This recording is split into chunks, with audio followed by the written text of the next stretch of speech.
Episode 3. காப்பாற்ற வந்த தேவதை. அகிலன் தன் காலை எடுக்க முடியாமல் தடுமாறிக் கொண்டிருக்க நெருங்கிய இரட்டை தலை ஓநாய் அவனை நோக்கி பாய்ந்தது. வேகமான இதய துடிப்பு சத்தத்தை அவனால் தெளிவாக கேட்க முடிந்தது. தன் கதை முடிந்தது என்று எண்ணிய நொடிப்பொழுதில் சீறி பாய்ந்து வந்து கொண்டிருந்த ஓநாயின் ஒரு தலையில் சரக்கென்று சொருகியது எங்கிருந்தோ வந்த ஈட்டி. துடிதுடித்து நிலை தடுமாறி கீழே சுருண்டு விழுந்தது அந்த ஓநாய். அகிலன் என்ன நடந்தது என்று புரியாமல் முழித்தான். ஓநாயை தாக்கியது யார் என்று அகிலன் குழம்பியிருக்க, ஒரு பெண் பாறையிலிருந்து கீழே குதித்தாள். அவளின் கச்சிதமான உடல்வாகு அவளை கம்பீரமாக காட்டியது. வித்தியாசமான உடைகளை அவள் அணிந்திருந்தாள். அவளின் முழு உருவத்தையும் பொந்துக்குள் இருந்தபடியே பார்க்க முயன்றான் அகிலன். அவள் பூமியை சேர்ந்தவள் போல் இருப்பதை கவனித்தான். அட, வேற்று கிரகவாசினா வேற மாதிரி உருவத்தில் இருப்பாங்கன்னு நினைச்சேன். ஆனா இவ பாக்குறதுக்கு மனுஷ இனத்தை சேர்ந்த மாதிரி தான் இருக்கா. ஆளை பார்த்தா அவளுக்கும் நம்மள மாதிரி 20 வயசு தான் இருக்கும்னு நினைக்கிறேன். ஒருவேளை இவளையும் நம்மள மாதிரியே இங்க அனுப்பியிருப்பாங்களோ. ஆனா அவளோட ட்ரெஸ், ஈட்டி இதையெல்லாம் பார்த்தாதான் சந்தேகமா இருக்கு. என்ன அவ பார்த்திருப்பாளா என்று தனக்குள்ளே பேசிக் கொண்டிருந்த அகிலன் பின்னால் திடீரென தோன்றியது சின்னு. நீ இன்னும் உயிரோட தான் இருக்கியா என்றது சின்னு. அதை பார்த்து பயந்த அகிலன் அதை வழிகாட்டிக் கொள்ளாமல், அடச்சி நீயா? ஆமா, யார் அந்த பொண்ணு என்று அகிலன் கேட்க, அவதான் தமினா, ரைடன் நகரத்தை சேர்ந்தவ. இவளை பல முறை இந்த காட்டுல வேட்டையாடும் போது பார்த்திருக்க என்றது சின்னு. இறக்கும் நிலையில் இருந்த ஓநாயிடம் வந்த தமினா இறந்த தலையிலிருந்து ஈட்டியை பிடுங்கி துடித்துக் கொண்டிருந்த ஓநாயின் இன்னொரு தலையில் குத்தி இறக்கினாள். ஓநாய் இறந்த பிறகு அதன் வயிற்று பகுதியை கத்தியால் கிழித்து அதனுள் கையை விட்டு அதன் கரியை எடுத்து சாப்பிட ஆரம்பித்தாள். இதை பார்த்து கொண்டிருந்த அகிலனுக்கு கொமட்டியது. அட கடவுளே, இதையெல்லாம் எப்படி அவ சாப்பிடுறா என்று கேட்டான் அகிலன். அடங்கப்பா, வேட்டையாடினதை சாப்பிட்டாதான் உனக்கு உயிரணு புள்ளிகள் கிடைக்கும். புள்ளிகள் கிடைச்சாதான் நீ ஆத்ம சக்திகளை பெற முடியும். புள்ளிகள் தான் உன்னோட பரிணாம வளர்ச்சிக்கு உதவும். இது எதுவுமே உனக்கு தெரியாதா? இங்க உயிர் வாழ ஒரே வழி வேட்டையாடி சாப்பிடுறது மட்டும்தான். இது கூட தெரியாம சுத்திக்கிட்டு இருக்க. எந்த ஊரு நீ என்று கேட்டது சின்னு. ஓநாய் கறி சாப்பிட்டுக் கொண்டிருந்த தமினா வலது கையிலிருந்து பிரேஸ்லெட்டை திருப்ப அவள் முன் தோன்றிய மாயத்திரை ஒரு அட்டவணையை விரித்தது. அதில் பரிணாம வளர்ச்சி 0, ஆத்ம சக்தி 0, ஆயுதம் ஈட்டி, கவசம் இரும்பு, உயிரணுக்கள் 433 என்று தெரிந்தது. தமினா ஓநாயின் கரியை சாப்பிட அவளுடைய உயிரணு புள்ளிகள் 444, 445, 446 என அதிகரித்தது. அது என்னது என்று அந்த மாயத்திரையை காட்டி கேட்டான் அகிலன். அதுதான் மாயத்திரை. உன்னோட பரிணாம வளர்ச்சி பத்தின விஷயம் எல்லாம் அதுல நீ தெரிஞ்சுக்கலாம். உன்கிட்டே இருக்குமே என்று அகிலன் கையில் இருந்த பிரேஸ்லெட்டை சின்னு திருப்ப அவர்கள் முன் விரிந்தது அகிலனின் மாயத்திரை. பரிணாம வளர்ச்சி 0, ஆத்ம சக்தி 0, ஆயுதம் 0, கவசம் 0, உயிரணுக்கள் 0 என்றிருந்ததை பார்த்த சின்னு, அடப்பாவி அகிலா, எங்கடா இருந்த இவ்வளவு நாளா? எல்லாமே 0 இருக்கு. உன்னை போய் நான் நம்புறேன் பாரு என்று சலித்துக் கொண்டது சின்னு. அகிலன் பிரேஸ்லெட்டை திருப்ப மாயத்திரை மறைந்தது. எதிரில் இருந்த தமினாவையும் காணவில்லை. அகிலனும் சின்னுவும் அந்த மரப்பொந்திலிருந்து வெளியே வந்தார்கள். சின்னு, அவளை காணமே, போயிட்டாளா என்று கேட்டான் அகிலன். அப்படிதான் நினைக்கிறேன் என்று தோராயமாக கூறியது சின்னு. திடீரென்று எங்கிருந்தோ வந்த இருமுனை குண்டுகள் கொண்ட கயிறு அகிலனுடைய உடம்பில் சுற்றி அவனை செயலிழக்க செய்தது. அவன் நிற்க முடியாமல் கீழே விழுந்தான். அகிலன் அந்த கயிற்றிலிருந்து தன்னை விடுவித்துக் கொள்ள முயற்சி செய்ய தமினா ஒரு கரித்துண்டை குறித்தபடி அவன் முன்னால் வந்து நின்றாள். யார் நீ? நீ ரைடன் நகரத்தை சேர்ந்தவன் கிடையாது. இந்த காட்டுக்குள்ள வர உனக்கு யார் அனுமதி கொடுத்தது? உன்னை பார்த்தா இங்க வேட்டையாட வந்தவன் மாதிரியும் தெரியல. உன்னோட வேட்டை வகை என்ன என்று கேட்டாள் தமினா. அது நான் இங்கதான் பக்கத்துல என மென்று முழுங்கினான். அவளிடம் உண்மையை சொல்ல அவனுக்கு பயமாயிருந்தது. பொறுமையை இழந்த தமினா அவனை நிற்க வைத்து அவனின் ஆடைகளை சோதனை செய்தாள். அவனுடைய பாக்கெட்டில் இருந்த தங்க இதழை எடுத்து பார்த்தாள். ஆர்வமானாள். இது எங்கிருந்து உனக்கு கிடைச்சது என்று கேட்க அகிலன் மௌனமாக இருந்தான்.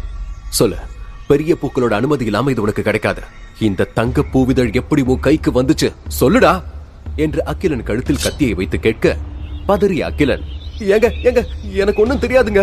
நான் சும்மா காட்டுல நின்னுகிட்டு இருந்தேன். அதுவா தாங்க கொடுத்துச்சு. நான் பறிக்கலங்க. என்ன நம்புங்க மேடம், பிளீஸ் என்று கெஞ்சினான். எனக்கும் மேல நம்பிக்கை இல்ல. உன்னை எங்க தலைவர்கிட்ட கூட்டிட்டு போறேன். உன்னை என்ன செய்யறதுன்னு அவங்க முடிவு பண்ணுவாங்க. நீ சொல்றது மட்டும் பொய்யா இருந்துச்சுன்னா ரைடன் நகரத்துல தாண்டா உனக்கு சாவு என்று கூறிவிட்டு விசிலடிக்க ஓடி வந்து நின்றது கொம்பு வைத்த 6 கால்கள் கொண்ட விசித்திர குதிரை. தமினா ரைடனை நோக்கி புறப்பட தயாரானாள். அகிலனை கயிற்றால் குதிரையில் கட்டி அவனை தரதரவென இழுத்து சென்றாள். மறைந்திருந்த சின்னு பட்டென தோன்றி அவர்கள் சென்ற இடத்தையே பார்த்து நின்றது. பகல் வெளிச்சம் மங்கி மறைய இருளை இழுத்து போர்த்தி கொண்டது மஞ்சள் நிறவானம். அடர்ந்த காட்டின் அமைதியை குலைத்தபடி தடதடவென ஓடியது தமினாவை சுமந்த 6 கால் குதிரை.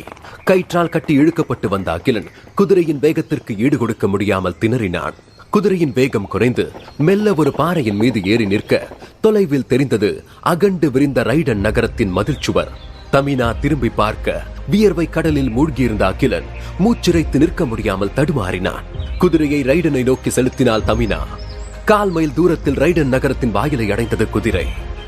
ரைடன் நகரத்தின் உயர்ந்த கனமான இரும்பு கதவுகளை காவலாளிகள் திறக்க தமினா அகிலனுடன் உள்ளே நுழைந்தாள். தமினா அகிலனுடன் ஒரு இருளடைந்த கொட்டகைக்கு வந்து சேர்ந்தாள். அதிர்ச்சியிலிருந்த அகிலன் நிற்க முடியாமல் ஒரு கம்பத்தில் சாய்ந்தான். தமினா குதிரையிலிருந்து இறங்கி கொட்டகையின் ஓரத்தில் தொங்கிக் கொண்டிருந்த ஒரு உருண்டையான கண்ணாடி தொட்டியை தன் விரல்களால் 2 முறை தட்ட விழித்துக் கொண்டன அதனுள் இருந்த மின்மினி மீன்கள். அந்த சிறிய மின்மினி மீன்கள் உமிழ்ந்த மஞ்சள் வெளிச்சத்தால் கொட்டகை பிரகாசமானது. அகிலன் சாய்ந்திருந்த கம்பத்திலேயே அவனை கயிறுகளை கொண்டு கட்டினாள் தமினா. சோர்ந்து போயிருந்தவன் அவளை எதிர்க்கவில்லை. மாறாக தன்னிடம் இரக்கமில்லாமல் நடந்து கொள்ளும் பெண்ணின் மீது அவனுக்கு கோபம்தான் வந்தது. இன்னைக்கு ராத்திரி நல்லா ஓய்வெடுத்துக்கோ, ஏன்னா நாளைக்கு உன்னோட கடைசி நாளா கூட இருக்கலாம் என்று அகிலனை மிரட்டிவிட்டு கொட்டகையிலிருந்து வெளியேறினாள் தமினா. அகிலன் தன் பக்கத்தில் இருந்த குதிரையை வெறுமையில் பார்க்க அந்த குதிரையும் அவனை பார்த்து செருமிக் கொண்டது. வருத்தத்தில் இருந்த அகிலன் குதிரையிடம் புலம்பத் தொடங்கினான். ஓய், என்ன அப்படி பாக்குற? யாரா இந்த கோமாளின்னு பாக்குறியா?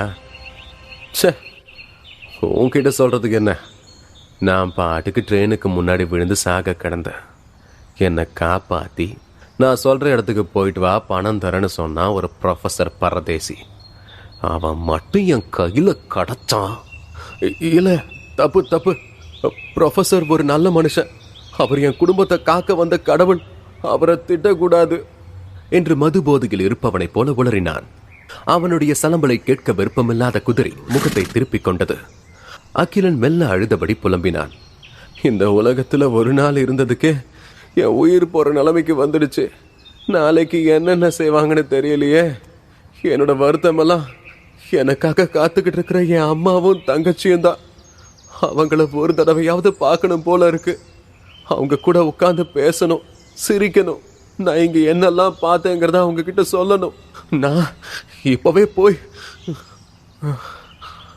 என்று புலம்பியபடி அயற்சியில் கண் அயர்ந்து தூங்கினான்.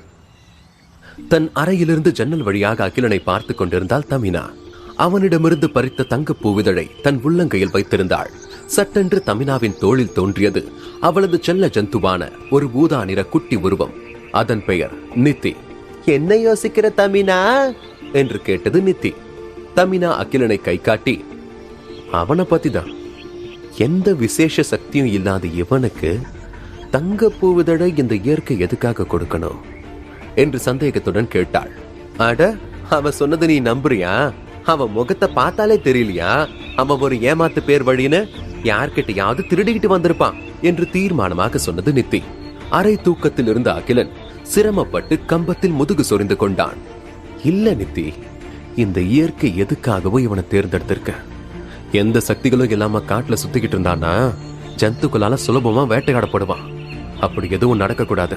அவன் பாதுகாப்பா இருக்க ரைடன் தான் சரியான இடம் என்றாள் தமினா. உனக்கு என்ன புத்தி கேட்டு போச்சா? போட்டியும் பொறாமையும் நிரம்பி வழிகிற இந்த ரைடன் நகரத்துல தங்கப்பூ விதழ் இவன் கிட்ட இருக்குன்னு தெரிஞ்சா இவனை கொன்னு அதை அடையதான் முயற்சி பண்ணுவாங்க என்று எச்சரித்தது நித்தி. கவலை வேண்டாம் நித்தி, நான் தங்கப்பூ விதழை பத்தி யார்கிட்டையும் சொல்ல போறதில்ல. ஆனா இவனை பாதுகாக்க ஒரு வழி இருக்கு என்றாள் தமினா. எப்படி என்று ஆர்வமாக கேட்டது நித்தி. நாளைக்கு தலைவி விபாஷா கிட்ட இவனை நம்ம படையில சேர்த்துக்க சொல்லி கேட்க போறேன். விபாஷாவோட படையில சேர்ந்தவனை கொல்ற தைரியம் ரைடன் நகரத்தில் இருக்கிற எவனுக்கும் கிடையாது என்று நம்பிக்கையோடு கூறினாள் தமினா. மறுநாள் விடிந்தது. குரட்டை விட்டு தூங்கிக் கொண்டிருந்தான் அகிலன். மக்களின் சலசலப்பு அவன் செவிகளை கூசியது. சூரிய வெளிச்சம் முகத்தில் பட முகம் சுழித்தபடி கண் விழித்தான் அகிலன். தூக்கம் கலைந்து கொட்டாவி விட வாய்ப்பிழந்தவன் கண்முன்னே நின்றது சுமார் 40 அடி நீளமுள்ள வெள்ளை நிற மலைப்பாம்பு. அதிர்ச்சியில் வாயை மூட மறந்தான் அகிலன். பயத்தில் உறைந்தவனால் ஒரு அடி கூட நகர முடியவில்லை. அவன் கயிற்றால் கட்டப்பட்டிருந்ததால் அல்ல, அந்த வெள்ளை நிற மலைப்பாம்பு அவனது உடலை இறுக்கமாக சுற்றி இருந்தது.